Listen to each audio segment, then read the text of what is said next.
Welcome back to another episode of Annie Makes Art School. Today we have a guest artist with us. This is Allegra, who is a tattoo artist. And we're going to start out with a little interview, get to know this artist a little bit better, and then we're going to have a little demo today. So to start off, can you tell me a little bit about how you first got involved in tattooing to begin with? I had first got involved in tattooing after I dropped out of college. I was in a program for illustration and was just burnt out. I was burnt out on the competition, I was burnt out on the demands, and it also turned into having to look at a computer screen all the time. And I've been a physical art junkie where I've always drawn on the sides of my pages. And so I was in the process of dropping out, and I'm talking to the dean of illustration at that department. And I look at her tattoos, and she's just covered in beautiful botanical tattoos. And I see that, and something clicks in my brain. I'm like, oh, that's the path forward. And at this point, I had no tattoos. I don't think I had any interest in getting any tattoos. The styles that I saw where I'm from in Southern California were very, they didn't call to me. So seeing her work, I was like, okay, that's it. This is it. It was beautiful, soft, gray wash botanicals. And I asked, where did you get those done? She's like, oh, Europe. I was like, oh, okay. So what I did was it got burned in my brain. I took a little bit of time, and then I set forth in my journey to become a tattooer. And that just looked like a lot of going on the internet, seeing what was possible, seeing how I could get there, and then deciding what steps to take forward. Love it. What would you say are some of the benefits of working in this particular medium? I know you've touched a little bit on it compared to traditional illustration, but what is it about tattooing itself that kind of elevates it above the other art forms for you? Oh, it's so powerful. It's such a powerful medium. It's timeless. You're working with your client. You are embedding energy and ink into their skin. I, as a person who receives tattoos, every time I get a tattoo, I feel so much cooler. I feel so much more embodied. I feel like, yes, this is what I'm imagining. This is the temple in which I want to live within. And to be the person that guides the other through that process is incredibly rewarding.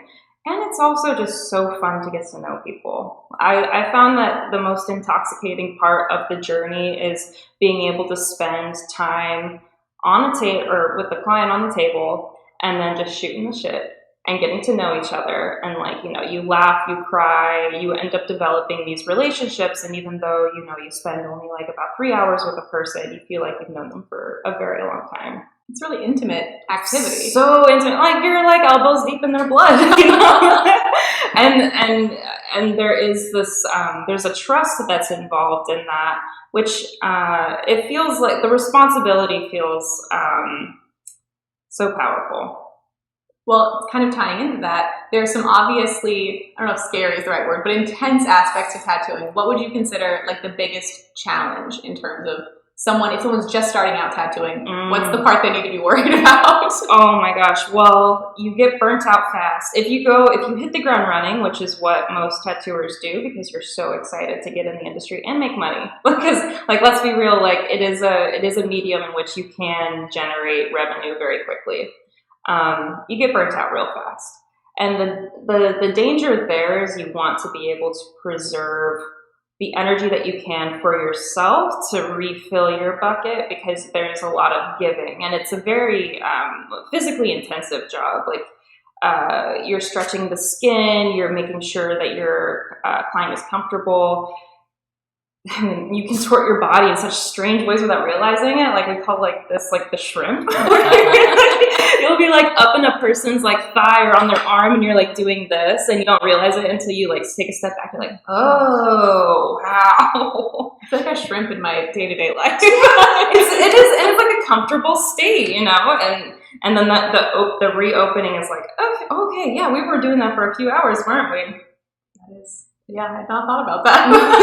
It's the physical and then the emotional labor that's involved, which it comes with the territory. You know what you're doing. You're touching a person's skin for hours on end. And also there's you have gloves on, which I find psychologically, I'm spending I'm putting my heat on you, but then also there's this barrier between us.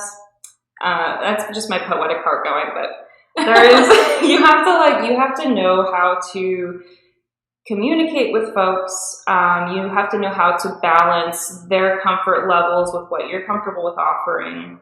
And really, it's just trial by error when you get into it. Is you find out what works real quickly, and what, if it doesn't work, you have to integrate solutions to that.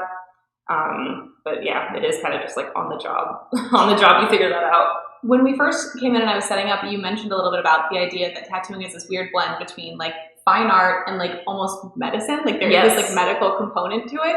I'm wondering if you could talk a little bit more about that, and if you get more comfortable with it, if the rules are kind of simple and straightforward, if that stays chaotic. I mean, it's like a controlled chaos. It is. Yeah, so what I like to view tattooing as is it's this fine line between experimental fine artist and frontier carnival doctor, where you are looking at a person's skin, you're evaluating the tones, you're evaluating what you can do to them. And like, keep in mind, your paintbrush is a bunch of tiny needles that you're just jamming into the second layer of skin. So you have to evaluate how much can I work this skin without overworking it? How much can this person take? And also you're dealing with reflexes of the body, because immediately you go into fight or flight, and the body is like, let's run away from this.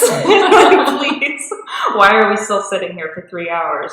So if someone is very early on in their tattooing journey and in the process of their educational process, I've talked a lot on this channel, kind of the reason this channel exists is because a lot of people have had negative arts education experiences, or don't feel like they have the kind of resources they want. They don't have the finances, the schedule, whatever it is. So I like to talk to people who have had a more formal education, which you have in tattooing, and think about, is there a particular lesson that you either picked up yourself or were given that you're like, that is the most important thing to me? If I could go back in time to baby artist me, that would be like the first thing I would make sure they know. Is there anything that sticks out like that for you? Trust the process. That's the process. Trust the process. Through the ups and the downs, it's never linear. Like, you'll be on high highs and you're like, I know everything. And then you get thrown a curveball. You're like, okay, I know nothing. I know absolutely nothing. But you really do. You have to, or what had worked for me was trusting that I knew intuitively how to get to where I was going, and to not let maybe the negativity of others or just the negativity of the collective get in the way of that. Because you'll find 101 excuses if you don't want to do something. And that would be like, one of my vices would be like, well, why am I even trying? Like, why don't I just jump out now? Or why am I going to try to push this design when I can make money doing this thing that's ripped off of Pinterest for a walk-in?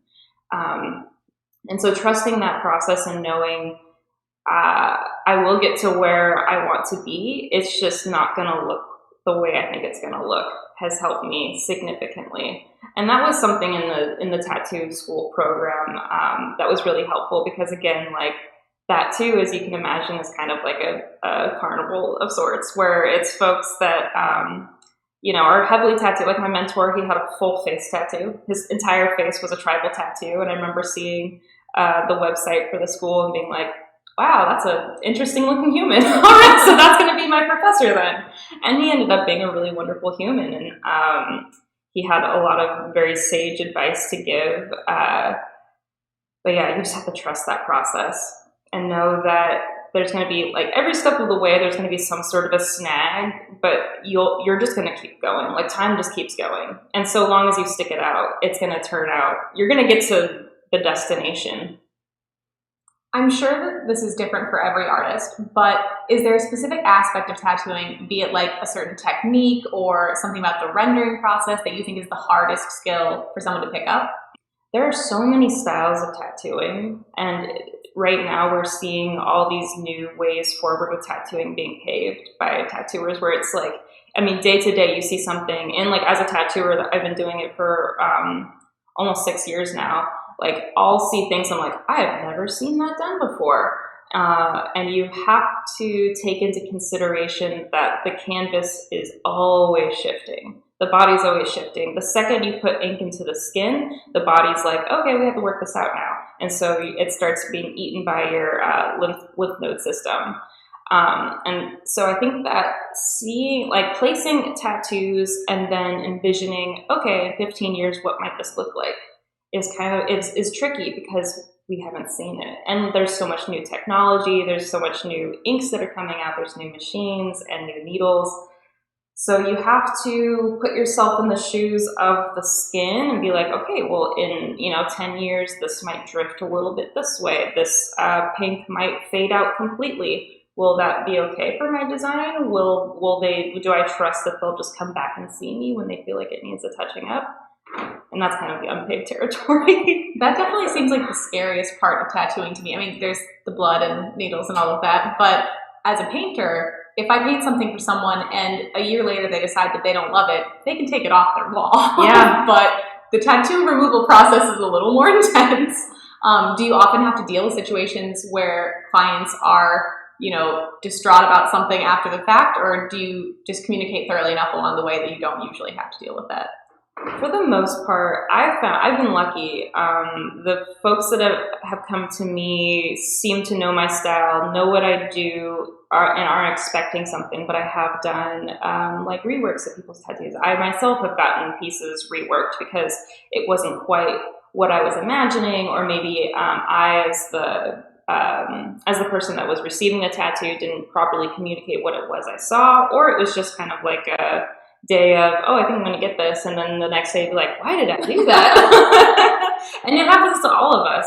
And luckily, with all these new ways that tattooing is evolving, you can cover stuff up, you can rework stuff, and you wouldn't even know. Like, I have a tattoo here that you wouldn't even know there are leaves underneath that leaf. Leaves under the leaf. You can see. And like from a distance, no one knows. Not at all. And yeah, I mean, like, with new innovations, there are more innovations. And so, like, if you can find an artist that will rework stuff for you, or will be like, this is experimental. Like, my artist was like, I don't know if this is going to work, but we'll try. I was like, cool. I mean, what else am I doing? Magic of communication. Yes, that is the magic of communication. All right, awesome. So in a minute here, we're going to do a little bit of a demo. Can you tell us a little bit about what we're going to be looking at, and if there are any steps that have happened up to this point, kind of what those were? Yeah, so we'll be seeing a little tattoo. I designed this little flower that's like in a melty kind of a pattern.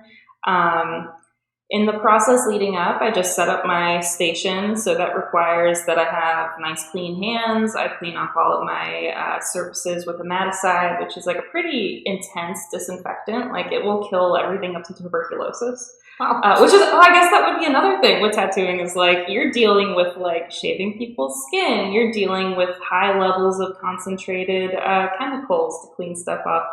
And then you have to be very careful about like cross-contamination, and so there's that's involved with it. When you like get into it, you're like, I'm going to be drawing pictures on skin. It's like, oh, but there's a few more things. Like, you might be shaving someone's butt today. Like, you never do know.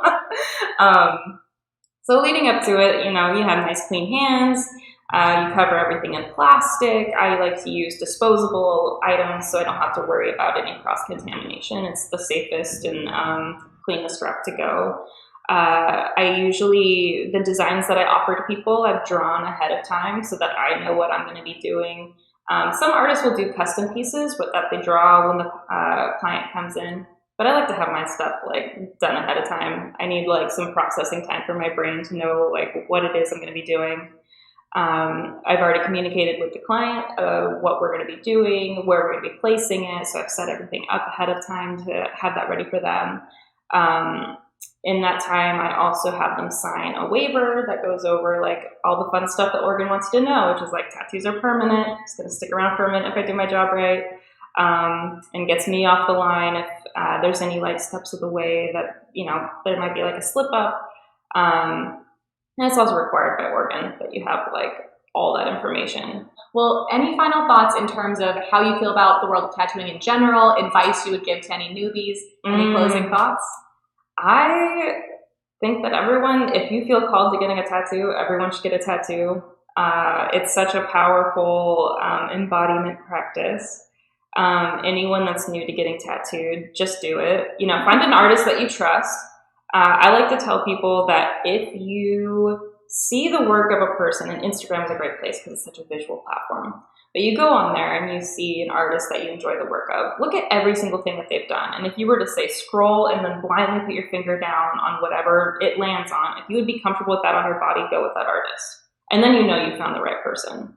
But I think that everyone should at least get like one in their life. And if you hate it, laser it off, baby. Or cover it up with different Cover it things. up with something else. You know, there's an evolution to it. Wonderful. Thank you so much for taking the time to talk to us. Thank you. We're going to do some tattooing now. Can you tell me a little bit about what you're about to do? Yeah, so we just laid down the stencil, and then Antonia went, approved where it was sitting, liked the look of it.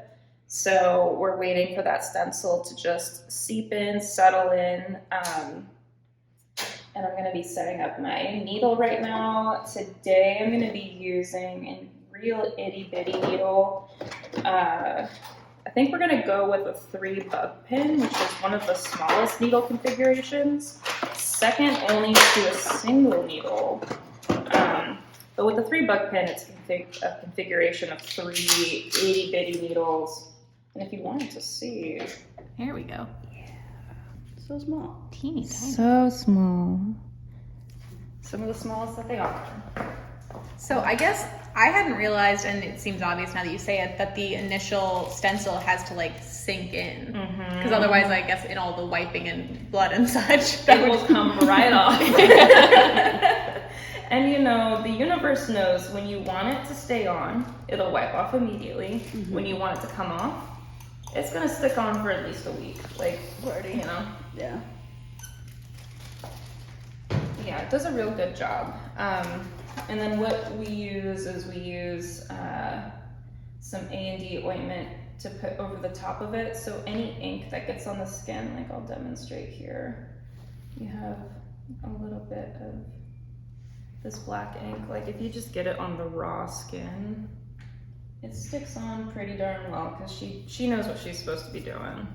Like you wipe it and it makes a mess, but if you throw this down, it kind of beads up and makes the wiping so much easier.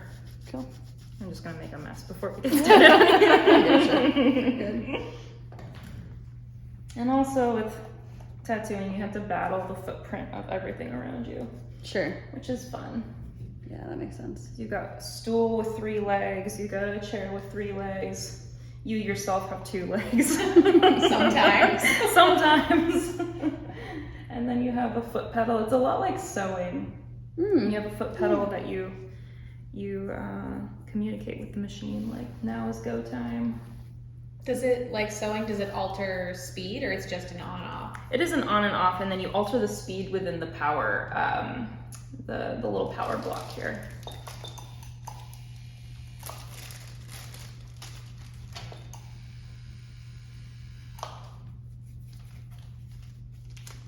And then you also have like cords too, a little cord jungle. All right, are you ready? Yeah. All right. So ready. And if you need any breaks at any point, you let me know. All right. I'll let you know.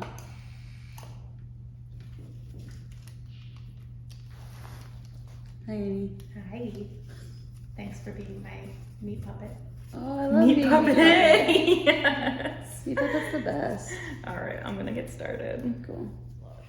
So you were showing that needle that you worked with at the beginning. For this one, are you going to be able to use the same needle setting for the entire thing? I'm gonna jump to another needle. I'm using the itty bitty one to just hit those real tight corners.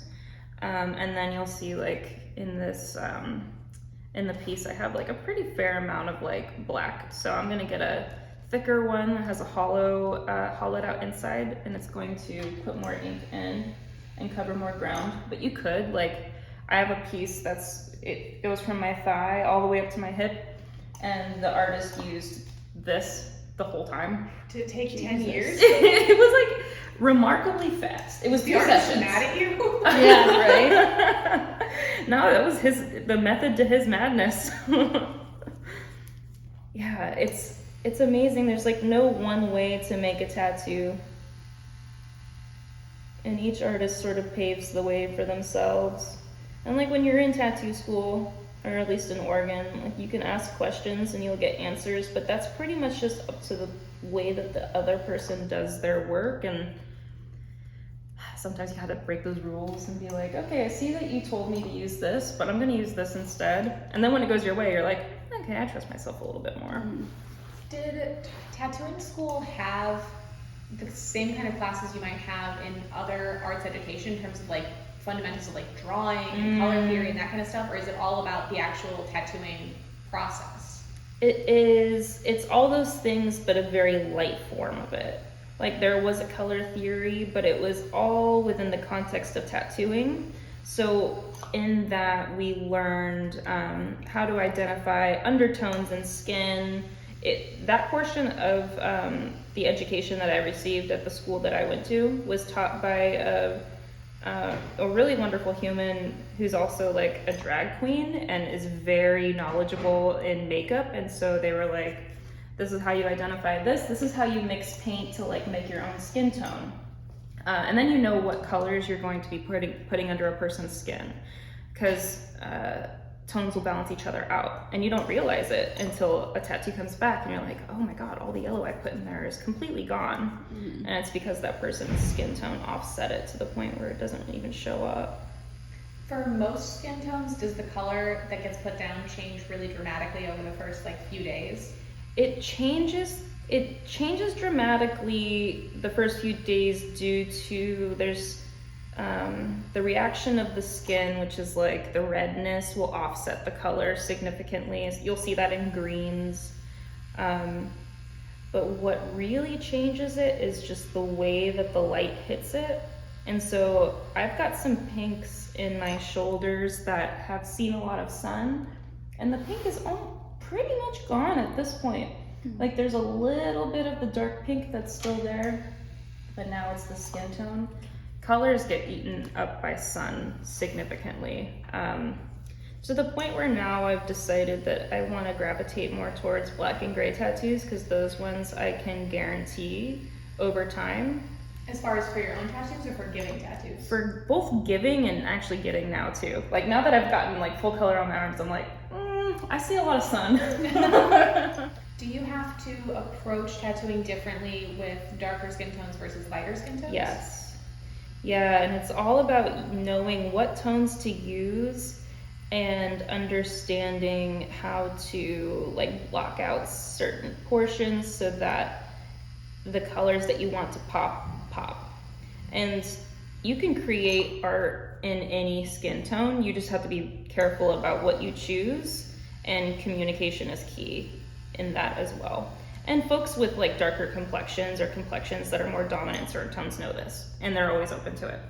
As a side note, if my endless questions are getting frustrating at any point, you need to focus. I'll let you know. No, this is wonderful. Antonio, you can yell, shut up. No, I'm joking. I know a lot of people will get tattoos over like scars from surgery or burns, things like that. How challenging is it to tattoo on damaged skin? So the key with that is allowing the skin to heal back about 2 years. After 2 years' time of healing, you can embed the ink back into that part of the skin. It's a really rewarding process, but for the person that's receiving it, there is a bit more pain because of that scar tissue. There's also a significant amount of fallout that happens. What does that mean?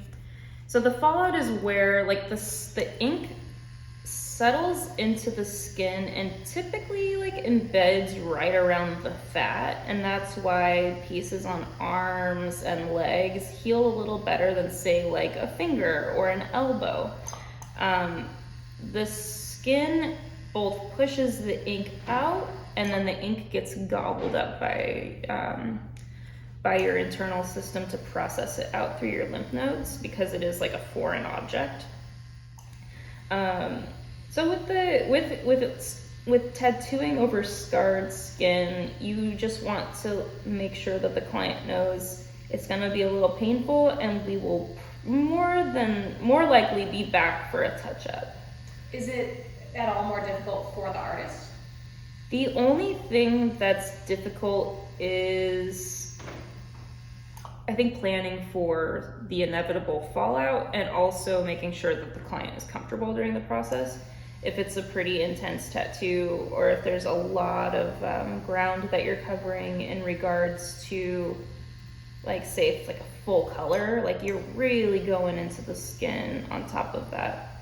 And when a person is in a lot of pain, I myself, I mean, maybe other tattooers can like compartmentalize that part of it, but I become very uncomfortable. Like I pick up on their discomforts, and so it becomes a little bit distracting. So having like a plan when that comes about, where you see like there's more twitching here, the skin is just not accepting ink anymore, having that conversation with them and say, you know, this might take 2 sessions, this might take 3 sessions, it makes it easier, and then you know when is when. Do you ever have situations where, especially with someone's first tattoo, they don't understand how painful it is going to be, and you have to kind of talk them through finishing it? Yeah, I mean, it's funny, like, in this line of work, and especially with the work that I offer people, because I find that the tattoos I do are not quite as, like, you know, digging in and as intense as other styles. People are pleasantly surprised. They're like, oh, I was expecting the worst. And I tattoo a lot of femmes that are, like, so fucking tough. Like femmes are so fucking tough. But there have been a few times where we've begun a big project, like say in like a more sensitive area, like a sternum or on the inner arm, and it was just a lot for them to process in that moment. And then like I can pre-plan ahead of time, and I'll scratch stuff in, and then it's like, okay, let's let this heal for a little bit. We can see each other in 3 weeks time, finish it then. You'll be feeling better, I'll be feeling better, your skin's gonna be feeling better. But yeah, it could be a doozy. And there have been times where I've even like gotten a tattoo. I have one on my shin that like legs are very fight or flight responsive. Like your body's like, oh, actually, fuck that. I think I want to run away. Yeah.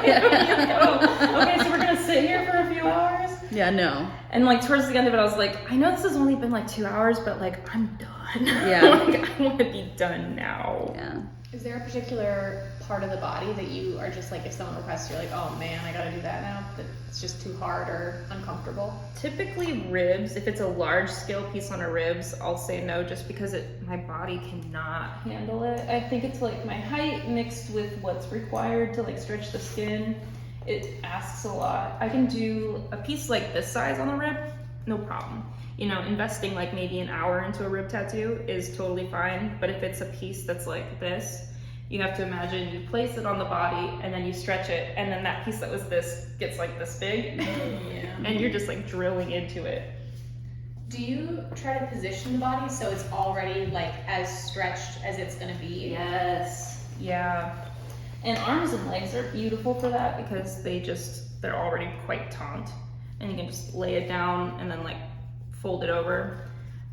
If we're doing a piece that's on a back, I like to have them like rolling forward as much as they can. On the hips, it's the same thing, rolling forward as much as they can. But then you're limited to, like, you're kind of battling like both your limbs and their limbs, getting to areas, and it gets dicey. Sometimes you don't really know how you're gonna position a person until the stencil's on them, and you're like, okay, let's roll you around a little bit. Let's see what feels right.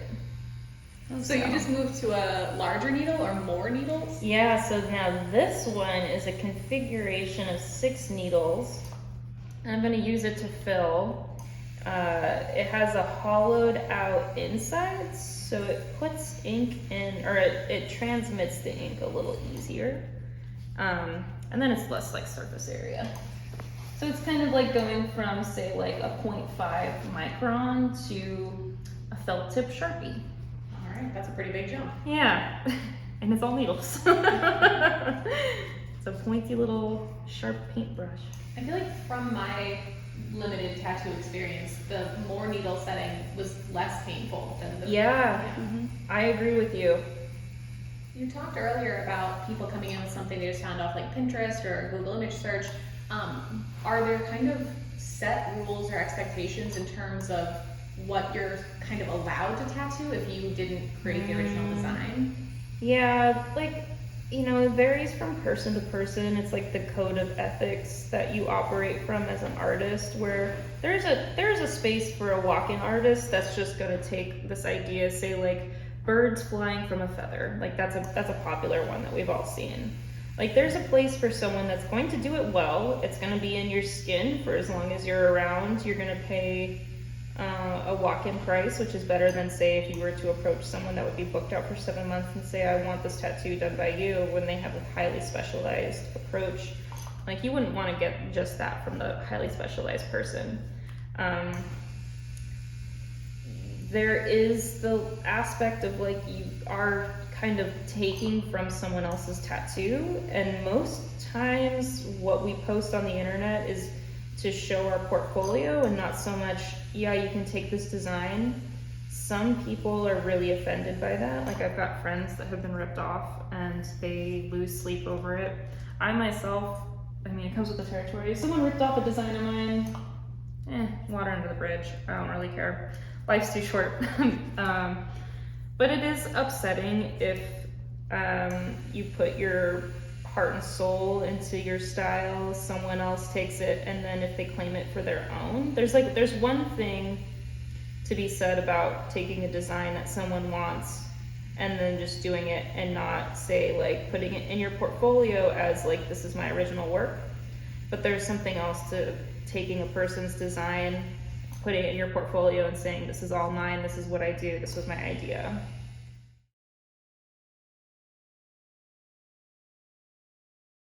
Yeah. One of the scary things about getting into tattooing was like the stigma of the industry, like especially with the old timers, and like you don't really see that now. Like when I got into tattooing in 2015, it was like this, like the beginning of the big tattoo boom in town, and so there was a lot of discourse on the internet that was like, fuck these femmes and thems getting into tattooing, and like they're gonna ruin everything, and those tiny styles aren't gonna stay. And it's like, I don't know, bitch. Like, this is pretty, we're not running out of clients. Yes. It's only growing.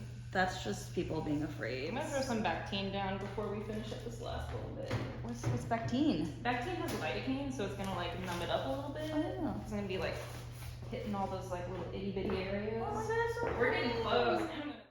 At this point, Allegra sprayed and covered Antonia's tattoos so the two of them could both take a little bit of a breather. Then after only a few minutes, they got back to work. The entire process of this tattoo took less than an hour, even with my incessant question asking. And I also have to mention that Antonia was an absolute trooper and did not complain one bit. She's not new to the tattoo rodeo, but I still always find that impressive. Before long, we were wrapping up. So this is diluted Dr. Bronner's. Some artists use green soap, but I like the Dr. Bronner's. I like the brand, I like the smell. I was hoping you were going to say Dr. Pepper. Diluted Dr. Pepper. Coke. Let's do the old spit and shine. Yeah. This is it's a bandage that I think was created to help people that had burns or have burns. But it's pretty much just like a second layer of skin. It's a breathable bandage, but it protects that like soft wound from really coming in contact with anything. And what's awesome is you can leave it on like days at a time. And with that, the tattoo was finished. A huge thank you to both Allegra and Antonia for helping make this happen. I hope you guys enjoyed it. I know I really enjoyed getting to meet such a fabulous artist and hear about her process. Please be sure to check out the show notes to get links on where to find out more about Allegra and her work, and we'll see you again next time.